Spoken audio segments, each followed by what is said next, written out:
My father never wanted my brother and treated him terribly his whole life. Until Grandpa died, I honestly don't know if I'm a hero or a villain in my own family's story, and I need an outside perspective because I feel like I'm going crazy.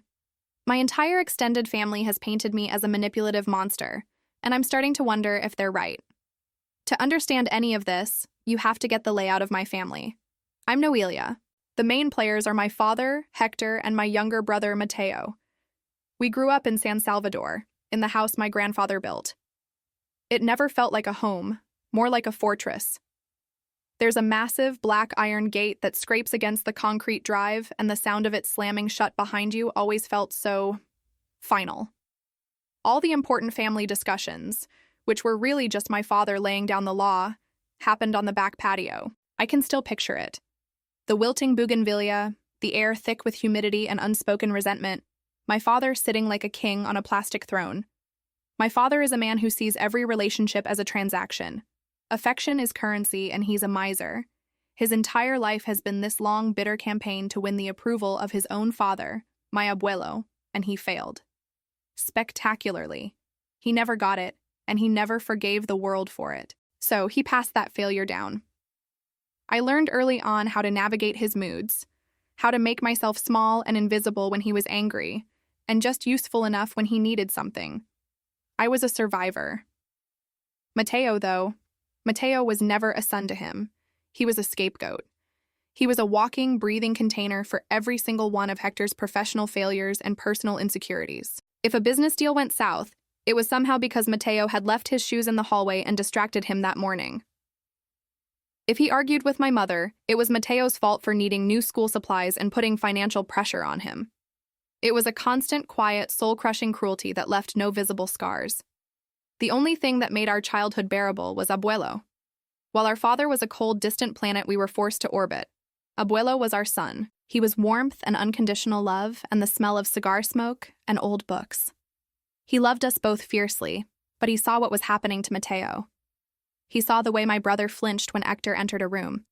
He developed this special, fiercely protective bond with him. I have this crystal clear memory of them on that same God-forsaken patio, Abuelo patiently showing Mateo how to fix a broken radio, his big, gentle hands guiding my brothers. My father watched from the kitchen doorway, arms crossed, his face a mask of pure contempt. Abuelo was trying to be the father Mateo never had, right under Hector's nose. That was our normal. A constant silent war fought in hallways and over silent dinner tables. My father's icy disapproval on one side, and our grandfather's desperate, loving warmth on the other. We lived in the tense space between them, and I guess a part of me always knew that when one of them was gone, the whole fragile balance would shatter into a million pieces. I need to be really clear about something. This wasn't just a case of my father having a favorite. This was a systematic dismantling of a child. Growing up, Mateo lived on scraps. Not just emotional scraps, but literal ones. I remember my mother carefully portioning out food at dinner, and Hector would always watch Mateo's plate. If he took a second helping of rice, my father would make a comment under his breath, just loud enough for us to hear. Got to feed the black hole, I guess. Mateo would slowly put the spoon down, his appetite gone. He wore my old clothes, not my father's hand-me-downs, which would have at least been from another man. He wore my faded t-shirts and jeans that were too tight on his hips. He was a teenage boy walking around in his older sister's cast-offs because our father refused to spend a single colon on him that wasn't absolutely necessary. Hector's words were his sharpest weapons. He never just yelled. It was always a quiet, cutting remark designed to hit a nerve. He'd call Mateo lazy for reading a book instead of finding something useful to do. He'd call him useless when he couldn't figure out how to fix something on the first try. I watched my brother, who was bright and kind, slowly start to believe it. He started walking with his shoulders hunched, his eyes always on the floor, as if he was trying to physically shrink himself out of existence. And then there was the discipline. It was never a straightforward punishment. It was a slap on the back of the head for talking back, disguised as a casual gesture. It was a grip on his arm, hard enough to leave finger-shaped bruises while my father hissed, "You will listen to me." The bruises were always explained away. "He's a clumsy boy," my father would tell concerned relatives, smiling his thin, lipless smile. "Always running into things. When Mateo turned 15, he got a weekend job at a little corner shop, stocking shelves and sweeping floors. He was so proud. I remember him coming home with his first week's pay, his face glowing. It was a small handful of crumpled bills, but to him, it was a fortune. That night, Hector sat him down. "You need to learn about managing money," he said, his voice dripping with fake paternal wisdom. "Give that to me. I'll hold it for you. Teach you about saving." Mateo, desperate for any kind of positive attention, handed it over. The next week, it was the same. And the next. It became a ritual. My father would borrow most of his wages, always with a vague promise of paying him back, or that it was contributing to the household. He never saw a cent of it again. It was a decade of stolen labor, a decade of my brother's sweat and exhaustion funding our father's lunches or whatever other whim he had. I spent my entire childhood trying to be a shield. When Mateo accidentally broke a plate, I'd run into the kitchen first and say I did it, bracing for the lecture I knew he couldn't handle. I'd sneak him my dessert when my father wasn't looking. When Hector's voice started to get that low, dangerous tone, I would physically stand between them, trying to divert his attention, asking a stupid question about my homework, anything to break the tension. It was a long, simmering war fought in the quiet corners of our own home. The lines were drawn before we even understood what war was, and it was always me and Mateo on one side, and our father on the other. When Abuelo died, the whole world tilted on its axis. The grief was a physical weight, a suffocating blanket. But the strangest thing wasn't the emptiness he left behind. It was the man my father suddenly decided to become. Overnight, Hector started trying to be a family man. He called for weekly dinners, talking about fresh starts and how it was time to let bygones be bygones. It was nauseating. The words felt hollow and rehearsed coming out of his mouth. The most shocking moment was at the funeral. In front of everyone, he pulled Mateo into a hug. A full, two-armed, back-patting hug. I just stood there, paralyzed, watching my brother's body go rigid with shock. He didn't hug him back, his arms just hung limply at his sides, like he was a doll. I tried to remember the last time I'd seen my father touch my brother with anything that wasn't a shove or a punishing grip. It must have been 15 years, maybe more. Hector was putting on a masterclass performance of the grieving son and devoted father, but I saw the corner of his mouth twitch. It wasn't a smile, not quite. It was something else, something proprietary.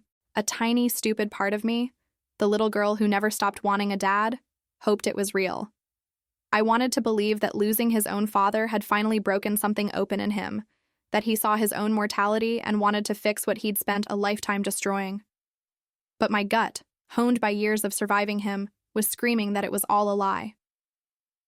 The proof came at the wake. He bent over to pick up a dropped napkin, and his suit jacket fell open. Tucked into the inside pocket was a thick, legal-looking envelope from Abuelo's law firm. My blood went ice cold. This wasn't grief, it was strategy. He was preparing for something. A week later, we were all sitting in the stiff, uncomfortable chairs of the notary's office. The air was stale and smelled like old paper. The notary, a man with a tired voice, droned on through the legal jargon. Then he got to the main asset, the house. "To my son, Hector, I leave the family home," he began, and I felt my stomach clench in resignation. Of course. It was all he ever wanted. I braced myself, waiting for the finality of it, but the notary kept reading. "On the condition that the transfer of the deed requires, and is invalid without, the co-signature of my beloved grandson, Mateo." The room went completely silent. You could have heard a pin drop on the cheap carpet. I looked at Mateo, whose eyes were wide with confusion. He had no idea what this meant, but I knew. And my father knew. I watched as Hector's hand slowly came down to rest on Mateo's shoulder. To anyone else, it would have looked like a gesture of fatherly unity. "Look, son, we're in this together." But I saw his face. I saw the triumphant glint in his eye, the look of a chess player who had just seen the perfect move. And then he squeezed. It was a quick, almost imperceptible tightening of his fingers, a gesture that said, "I own you." In that instant, I saw everything with perfect, horrifying clarity. The hug, the dinners, the talk of a fresh start. It was all a long con. Abuelo had meant to give Mateo a key, a piece of power to protect himself. But our father saw it as the perfect leash, and he had just spent weeks lovingly attaching it around my brother's neck. The moment my father's fingers tightened on Mateo's shoulder, something inside me didn't just snap. It shattered into a million ice-cold, razor-sharp pieces. All the grief I felt for Abuelo, that heavy, aching sorrow, instantly flash-froze and became something else. It became rage, a quiet, focused, diamond-hard fury. I saw the next 20 years of my brother's life play out in that single, predatory squeeze. I saw Hector dangling crumbs of affection. A kind word here, a pat on the back there, all in exchange for control. Mateo would be forever chained to him by a signature, always hoping that this time the love was real, always being disappointed. Abuelo had left him a shield, and our father was already trying to melt it down into a cage. On the car ride home, the silence was so thick I could barely breathe. Hector was humming, a tuneless, self-satisfied sound that made my skin crawl. Mateo just stared out the window, his reflection a pale, confused ghost in the glass. I didn't say a word. I just watched my father in the rearview mirror, his eyes crinkling with a smugness he wasn't even trying to hide, and I made a vow. I decided, right then and there, that I was going to make my brother unliftable. I was going to make him so heavy with demands, so anchored by his own power, that our father wouldn't be able to use him as a lever ever again. That night, I waited until I heard the soft click of Hector's bedroom door. I crept into Mateo's room and sat on the edge of his bed. He was just lying there, staring at the ceiling. "He was so nice today," Mateo whispered, his voice fragile. "He said he was proud of me." My heart broke. I reached out and put my hand on his arm. "Mateo," I said, my own voice low and urgent. "That wasn't real. You know that, right? This isn't about him being proud of you. This is about the house. He needs you." I saw the hope in his eyes flicker and die. He squeezed them shut, a single tear tracing a path down his temple. "I know," he breathed, and the admission was a surrender. I just wanted it to be real for a minute. "I know," I said. "But we can't let him do this. We're not going to play his game. Abuelo didn't give you a weapon for Hector to turn it against you." Before Hector could even schedule his next fake family dinner, I went into action mode. The next morning, while he was in the shower, I locked myself in the pantry and called an old university friend who had become a lawyer. I explained the situation in hushed, rapid-fire Spanish. I called in a favor, a big one, and by the time I hung up, Mateo had an appointment for the next day with a shark who specialized in inheritance disputes. Then I told Mateo to get dressed. I drove him to the bank, my hands gripping the steering wheel so hard my knuckles were white. We walked in and I co-signed for him to open his own private account. An account Hector didn't know about and couldn't touch. I watched him sign the forms, his hand shaking slightly. The teller handed him his new debit card and he just stared at it, turning it over and over in his hands. It was the first piece of financial freedom he had ever held. A tiny piece of plastic that represented more power than the thousands of dollars our father had stolen from him. That night, we sat at the kitchen table long after everyone was asleep. Fueled by coffee and a decade of suppressed anger, we drafted a list of conditions for his signature. It started with one item: repayment for every single cent Hector had borrowed from his paychecks, with interest. Then I added another: a formal written apology for the years of emotional abuse. Then Mateo, his voice barely a whisper but his eyes shining with a new hard light, added a third: that Hector had to prepay for 3 months of therapy sessions for him. We weren't negotiating for a piece of the house anymore. This was about justice. This was about collecting a debt that had been compounding for his entire life. The lawyer sent the letter of intent outlining our conditions on a Tuesday. The explosion came on a Wednesday. My phone rang, and the screen just said, "Hector." My heart hammered against my ribs. I let it ring twice before answering, taking a deep breath to steady my voice. I didn't even get to say hello. "You greedy little snake," he spat, his voice a venomous hiss that crackled through the speaker. There was no preamble, just pure, undiluted rage. "What have you done? You think you can steal my inheritance from me? You got into his head, didn't you? Poisoning him against his own father." I could hear him pacing, the sound of his heavy footsteps on the tile floor. "This is all you! Mateo would never do this. You've always been a manipulative bitch turning everyone against me." I held the phone away from my ear. The sheer volume of his fury was physically painful. He wasn't just yelling, he was screaming himself hoarse, accusing me of orchestrating this whole thing to get my hands on the house, of using my brother's trauma, a trauma he refused to even acknowledge existed, as a weapon. After he finally ran out of breath and slammed the phone down, the silence was deafening. And then, about an hour later, the flying monkeys were deployed. My tia Carmen was first. Her voice was thick with disappointment and piety. "Noelia, your father is heartbroken," she said, as if he had a heart to break. "You're tearing this family apart. Over money. Is that what Abuelo would have wanted? For you to be so combative? To dishonor his memory by causing all this drama?" Then it was my tio Carlos, his tone more forceful. "A son's duty is to his father. Always. You are putting Mateo in a terrible position. You need to stop this nonsense and tell your brother to sign the papers and show some respect." Each call was a new wave of guilt and shame expertly aimed. They spoke of family unity and forgiveness, but what they meant was fall in line. They had all benefited from my father's power in the family, and they were closing ranks to protect him. I was no longer Noelia. I was the problem, the wedge, the greedy daughter who had gone too far. The worst part is, it started to work. Not on me, but on Mateo. A few days of this relentless pressure campaign, and I saw him start to crumble. He stopped making eye contact with me. He'd spend hours in his room, and when he came out, his eyes were red-rimmed. Finally, one night he came to my door, looking smaller than I'd ever seen him. He stood in the doorway, hugging himself, refusing to come in. "Maybe we should just drop it," he said, his voice so quiet I could barely hear him. It's too much. Everyone is so angry." He looked up at me, and his eyes were filled with the old fear I knew so well. It was the look of a boy who was terrified of making his father angry. "He called me yesterday," Mateo admitted. "He was quiet. He said he just wanted his son back. He said you were confusing me. Maybe a relationship with him is worth more than the money." My blood ran cold. He had been trained his entire life to accept the smallest crumbs of affection as if they were a feast. He had been conditioned to fold, to apologize for his own existence, to make himself smaller to avoid conflict.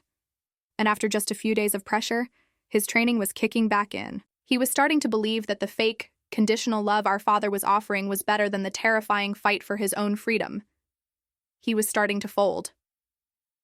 Watching Mateo stand there, ready to wave the white flag, was worse than any of my father's screaming fits.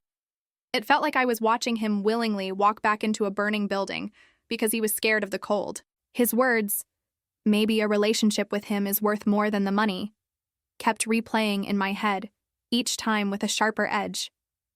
Suddenly, the voices of my tia and tio weren't just background noise. They were my own internal monologue. Was I doing the right thing? Was this my fight, or had I dragged him into it? My own anger at our father is a furnace that has been burning for 25 years. Was I just using Mateo to finally get my revenge, dressing it up as justice for him? The thought made me feel sick to my stomach. Maybe I was the greedy one. Maybe I was the manipulative one. I pictured the worst-case scenario. I push too hard, Mateo gets nothing, and Hector cuts him off completely, leaving my brother totally alone, with a family shattered by a fight I started. The weight of his entire future felt like it was crushing my chest, and for the first time, I felt truly, utterly terrified that I had made a horrible mistake. Just as I was about to go to Mateo and tell him he was right, that we should just drop it, my phone buzzed. It was an unknown number, but it was local. I answered hesitantly. It was the notary. His voice was professionally flat, but there was an undercurrent of something else. Urgency, maybe. He said he needed to see Mateo, and only Mateo, for a private matter regarding the will. I felt a jolt of pure adrenaline. My protective instincts, which had been drowned in doubt, surged back to the surface. "I'll be there with him," I said, my voice leaving no room for argument. He didn't protest. We sat in those same stiff chairs in his office the next afternoon. The air felt different this time, charged with a quiet significance. The notary looked at us over his glasses, a flicker of something like sympathy in his eyes. He reached into a drawer and pulled out a sealed, cream-colored envelope. It was thick, heavy paper, and on the front, in my grandfather's familiar, spidery script, were 2 words, para Mateo, for Mateo. Your grandfather left this with me, the notary explained softly. My instructions were to give it to you, and you alone, if any complications or disputes arose regarding the transfer of the deed. He slid the envelope across the polished desk. It stopped right in front of my brother. Mateo just stared at it for a long moment, as if it might bite him. Then, with hands that trembled so badly I could hear the paper rattle, he picked it up. He tore the seal, the sound ripping through the silent office. He unfolded the single sheet of paper inside and began to read it aloud. His voice started as a choked whisper, but with every word it grew stronger, clearer, louder. My dearest Mateo, he read. If you are reading this, it means Hector is being himself. Do not be afraid. That signature clause is not a chain to bind you to him. It is a key. I saw how he treated you your whole life, and I could not bear the thought of leaving you with nothing to protect yourself. He will have to treat you as an equal to get what he wants. He will have to look you in the eye and see you as a man. Do not do it for the money. Do not do it for the house. Use this for your freedom, my boy. My brave, kind boy. This is your chance. Don't waste it. The room went blurry. Tears were streaming down my face, but I wasn't sad. It was like the sun had just burst through the clouds after a month of rain. Every ounce of doubt, every shred of guilt, every poisonous word from my family, it all just evaporated. It was incinerated in the warmth of Abuelo's love. This wasn't my plan. This wasn't my anger. This was Abuelo's final gift. His last, most brilliant act of standing between Mateo and our father's cruelty. He had seen it all coming, and he had laid the groundwork for my brother's liberation. I looked at Mateo. The fear was gone from his eyes. In its place was a calm, steady fire I had never seen before. He carefully folded the letter and put it in his jacket pocket, right over his heart. He knew what he had to do. We both did. We scheduled the final meeting. Walking back into that notary's office felt like stepping onto a stage for the final act of a play I'd been rehearsing my whole life. Hector was already there, sitting in the main chair, looking smug. He had this self-satisfied little smile on his face, the one he gets when he thinks he's already won. He probably thought our lawyer's letter was just a negotiation tactic, a childish tantrum before the inevitable. He gave Mateo a big paternal smile and said, "Ready to put all this foolishness behind us, son?" Mateo didn't answer. He just walked to the table and sat down opposite him. He didn't look scared or angry. He looked calm. He reached into his jacket, and for a second I saw Hector flinch, thinking he was pulling out the pen to sign. Instead, Mateo pulled out the folded list of our conditions and slid it across the polished wood of the table. The sound of the paper scraping against the veneer was the only sound in the room. Hector's smile vanished as he read it. His eyes scanned the 3 points. A formal written apology for 2 decades of emotional and physical abuse. Receipts for 3 months of prepaid therapy sessions with a licensed professional, and a full, itemized back payment for every cent of the wages he'd stolen, calculated with interest. Hector let out a short, ugly laugh. It was a sound full of contempt. "This is ridiculous," he scoffed, throwing the paper down. He looked directly at Mateo, completely ignoring me and the lawyer, trying to use that old, familiar power he'd always had over him.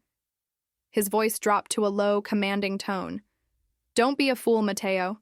Sign the paper." This was it. The moment of truth. The old Mateo would have flinched, apologized, and grabbed the pen, but the boy who sat there was someone new. He didn't argue. He didn't raise his voice. He just looked our father dead in the eye, stood up, and took the pen that the notary had placed on the table. But instead of using it, he slowly and deliberately put it in his own shirt pocket. "Then the house stays mine and Abuelo's," he said, his voice perfectly steady. "Not yours." And he turned and started walking toward the door. The finality of it was breathtaking. Hector's jaw was on the floor. The notary, seeing the absolute stalemate, just quietly took the file, folded it closed, and placed it back in his briefcase with a soft click. Checkmate. The next 2 weeks were the quietest, most tense period of my life. We were in a standoff. Then a courier delivered a package. Inside was a single-page document. It was a stilted, awkward, but complete written apology. It acknowledged past misunderstandings and actions that may have caused hurt. It was the most pathetic, soulless apology I'd ever read, but every word we had demanded was there, written in his hand. Tucked behind it was a receipt. He'd paid for the therapy. A few hours later, 3 separate notifications pinged on Mateo's phone. 3 bank transfers, each one for a third of the total amount. He'd paid. We went back to the notary's office. This time, there was no smugness. Hector just sat there, his face a tight mask of fury, looking thin and old. Mateo signed the transfer document without a word. My father snatched it, ready to leave. But the notary cleared his throat and slid a second document in front of Mateo. One our lawyer had prepared. Mateo signed that one too. It was a deed transfer, putting the house that was now solely in his name into both of our names, as equal co-owners. My father now has to get permission from both of us to set foot in his own family home. My entire extended family, led by my father, says I'm a manipulative monster. They say I extorted a grieving man and weaponized my brother's trauma to settle an old score. They claim I've destroyed any chance our family had of healing. But when I look at my brother, I see a man who stands up straight for the first time in his life. I believe I just handed him the armor and the weapon Abuelo always wanted him to have so he could finally fight his own battle. So Reddit, I have to know, AI Tia,